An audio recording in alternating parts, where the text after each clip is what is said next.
ప్రభునందు ప్రియ దేవుని పిల్లలకు మన ప్రభు యేసుక్రీస్తు వారి యొక్క నామములో మీ అందరికి కూడా వందనాలు తెలియజేస్తున్నాను. మరి ప్రియమైన దేవుని బిడ్డలారా, ఇది ఉదయకాలం వేళలో దేవుడిస్తున్న మాటను చదువుకుందాం.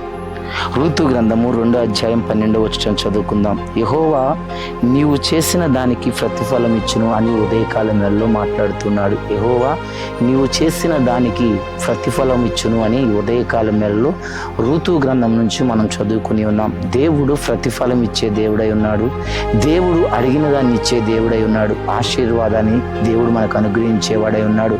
బైబిల్ గ్రంథంలో భక్తులను చూసినట్లయితే రూతు జీవితంలో ఎన్నో భయంకరమైన పరిస్థితులు, ఎన్నో భయంకరమైన ఇబ్బందులు కలిగినప్పుడు రూతు జడియక భయపడక దేవుని యందు విశ్వాసం ఉంచి, దేవుని యందు నిరీక్షణ ఉంచి, దేవుని కార్యం కొరకు ఎదురు చూసినందున దేవుడు తన ప్రార్థన ఆలకించి ఆశ్చర్యమైన కార్యం చేసినట్లుగా లేఖనాలు చెప్పబడుతున్నాయి.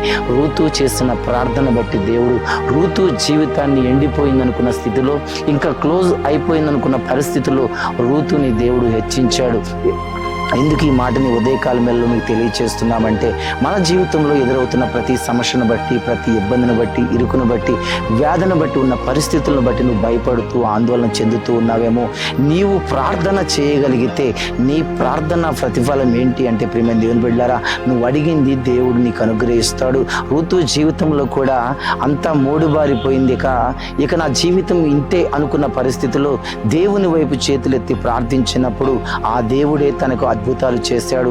అతనికి ఆ జీవితంలో చేసిన కార్యాన్ని బట్టి ఈ రోజున రూతు జీవితం ఎంతో ఆదర్శకరంగా మార్చబడింది. ప్రియమైన దేవుని బిడ్డలారా, నువ్వు అనేకుల ముందు నిందించబడుతున్నావా, అవమానించబడుతున్నావా? అనేకులు నిన్ను మాటలు అంటూ హేళన చేస్తూ ఉన్నారేమో, ఏమీ లేదని, ఏది రాదని నిన్ను అంటున్నారేమో. ప్రభువైన యేసుక్రీస్తు చెప్తున్నాడు ఈ ఉదయకాలం వేళలో, ఇదిగో నువ్వు నా వైపు తిరిగిన ఎడల నేను నీ వైపు కార్యం చేస్తుందని మాట్లాడుతూ ఉన్నాడు. కనుక నువ్వు దేవుని యందు నిరీక్షణ కలిగి, దేవుని మాట యందు నిరీక్షణ కలిగి, ప్రార్థన యందు పట్టుదల కలిగి, దేవుడు ఒక్కడే నా జీవితంలో చేయగలుగుతాడు, ఆయన ఒక్కడే నాకు ఇవ్వగలుగుతాడని ఆయన యందు నిరీక్షణ ఉంచగలిగితే నీవు చేసిన దానికి ప్రతిఫలం దేవుడు ఇస్తాడు. విడిచిపెట్టే దేవుడు కాదు.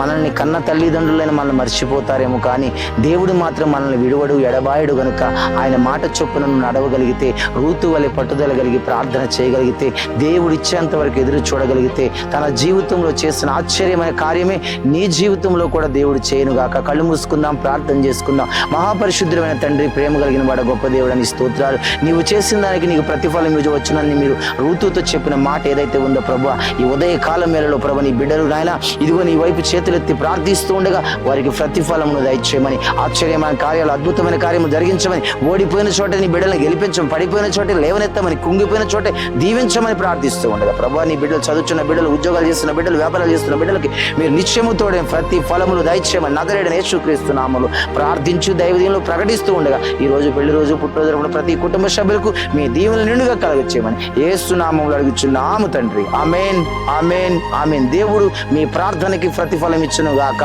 ఆమేన్.